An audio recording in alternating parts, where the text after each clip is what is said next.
UFC 284 Perth में फरवरी में होने वाली है अगले साल। और ये फाइट कार्ड सबसे इंटरेस्टिंग फाइट कार्ड होने वाला है हमारे लिए, UFC के फैंस के लिए और UFC के लिए भी, क्योंकि यहां पर चैंप वर्सेस चैंप की फाइट होगी। लेकिन इस फाइट कार्ड के अंदर मेन इवेंट बेशक इस्लाम मखाचेव और अलेक्जेंडर वोल्कानोव्स्की है, लेकिन बाकी की जो फाइट्स है उनके ऊपर नजर लग गई है जैसे किसी की, यानी कि हर फाइट जो है कैंसिल होती हुई जा रही है।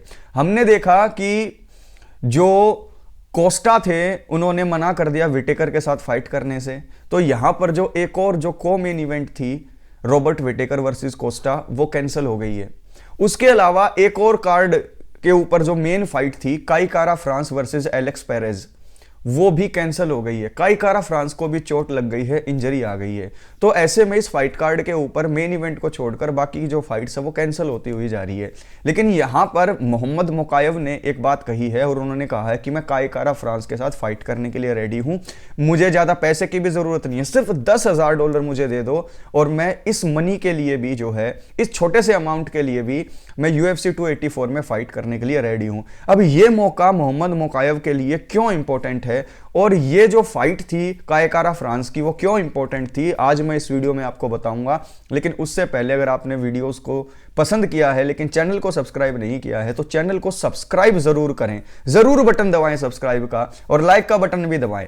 चलिए, UFC 284 में काई कारा फ्रांस और एलेक्स पेरेज के बीच में फाइट होने वाली थी और ये फाइट फ्लाईवेट डिवीजन के अंदर होनी थी। और ये फाइट इसलिए इंपॉर्टेंट थी क्योंकि आप यहां पर रैंकिंग देख लीजिए, डेविसन फिगरेडो फ्लाईवेट के चैंपियन है, इंटरिम चैंपियन है ब्रेंडन मैरेनो, उसके बाद रैंक 2 है अलेक्जेंडर पेंटोजा की, रैंक 3 है काई कारा फ्रांस की। यानी कि यहां पर टॉप 5 के अंदर यह फाइट बहुत इंपॉर्टेंट थी क्योंकि काई कारा फ्रांस की रैंक 3 है।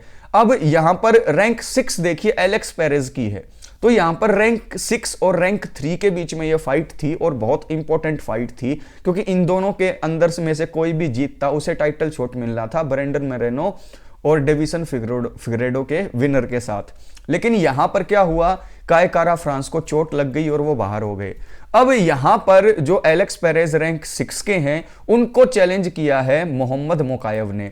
मोहम्मद मोकायव कौन है? मोहम्मद मोकायव जो है 3 फाइट की विन स्ट्रीक पर हैं, उन्होंने 1 साल के अंदर ही 3 फाइट जीत ली हैं। UFC के अंदर वो अभी अभी आए हैं, काफी यंग है और उनको फ्यूचर चैंपियन समझा जा रहा है क्योंकि वो अनडिफीटेड फाइटर हैं। वो अभी रैंक 14 पर हैं, यानी कि वो टॉप 15 के अंदर अपनी जगह पा चुके हैं। लेकिन अगर ये फाइट यहां पर एलेक्स पेरेज के साथ हो जाती है तो देख लीजिए रैंक 6 और रैंक 14 के बीच में फाइट होगी और अगर मोहम्मद मोकायव जीत जाते हैं तो वो डायरेक्ट रैंक 6 के ऊपर आ जाएंगे, यानी टॉप 10 के अंदर उनकी रैंक एंट्री हो जाएगी और वो सिर्फ एक फाइट दूर होंगे टॉप 5 में एंट्री लेने से।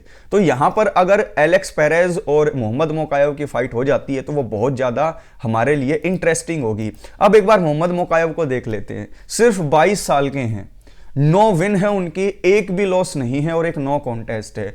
ये एक इतने तगड़े फाइटर हैं जिनकी कोई हद नहीं। यहां पर देखिए 9 विन के अंदर से 2 नॉकआउट हैं, 4 सबमिशन है, 3 डिसीजन है। यानी कि आप ऐसे फाइटर्स को ऑलराउंडर फाइटर बोल सकते हैं, यानी कि जिनका ग्राउंड गेम भी तगड़ा है, जिनकी स्ट्राइकिंग भी तगड़ी है और जो डिस्टेंस तक भी जा सकते हैं। तो यहां पर एलेक्स पेरेज रैंक 6 और मोहम्मद मोकायव रैंक 14 के बीच में ये फाइट अगर फिक्स हो गई तो काई कारा फ्रांस की हमें कमी महसूस नहीं होगी। और अगर ये फाइट एलेक्स पेरेज हार जाते हैं तो वो रैंकिंग के अंदर रैंक 6 से घिसट कर जो है नीचे आ जाएंगे रैंक 8 या 9 पर और सीधा रैंक 6 के ऊपर एंट्री हो जाएगी मोहम्मद मोकायव की। फिर उनकी फाइट काई कारा फ्रांस वगैरह के साथ किसी भी टॉप 5 कंटेंडर के साथ हो जाएगी। अगर वो फिर अगले मैच में भी जीत जाते हैं तो फिर उन्हें टाइटल शॉट मिलना बिल्कुल तय हो जाएगा। ऐसे ही अपकमिंग फाइटर्स को मौके मिलते हैं, ऐसे ही अपॉर्चुनिटीज की वेट में रहते हैं अपकमिंग फाइटर्स। तो UFC 284 कार्ड को जो नजर लगी हुई है, जो फाइट के ऊपर फाइट कैंसिल होती जा रही है, तो हमारे पास कुछ ऐसे फाइटर्स भी हैं जो इस मौके को ग्रैब कर रहे हैं और हम फाइट फैंस के लिए UFC 284 कार्ड को और बेहतर बनाने की कोशिश कर रहे हैं। तो मैं यहां पर यह होप कर रहा हूं कि मोहम्मद मोकायव को काई कारा फ्रांस के साथ जो है ये इंजरी हुई है उसकी जगह पर मौका मिल जाएगा और एलेक्स पेरेज के साथ उनकी जो फाइट होगी मेन कार्ड के ऊपर वो बहुत तगड़ी होगी। आप लोग क्या चाहते हैं कि मोहम्मद मोकायव को ये फाइट मिलनी चाहिए या नहीं, और अगर ये फाइट मिल गई तो उनके लिए ये रैंक 14 से रैंक 6 तक का जंप लगना पॉसिबल होगा या नहीं होगा? और आप मुझे बताइए, सिर्फ $10,000 के लिए उन्होंने एग्री कर लिया है फाइट करने के लिए, क्योंकि वो हम सभी फाइट फैंस को एक गिफ्ट देना चाहते हैं और हम सभी फाइट फैंस उन्हें पसंद भी करते हैं। तो ये एक बहुत इंट्रीगिंग मैच होगा हमारे लिए। क्या आप लोग इंटरेस्टेड हैं इस फाइट को लेकर, और क्या आपको लग रहा है कि काय कारा फ्रांस वर्सेस एलेक्स पेरेज की बजाय यहां पर एलेक्स पेरेज वर्सेस मोहम्मद मोकायव होगा तो और ज्यादा फाइट फैंस इसको एंजॉय करेंगे? और ये मूव यूएफसी का ठीक रहेगा या नहीं रहेगा, नीचे कमेंट बॉक्स में कमेंट करके बताएं, और वीडियोस को लाइक करें, चैनल को सब्सक्राइब जरूर करें। टेक केयर, ख्याल रखें।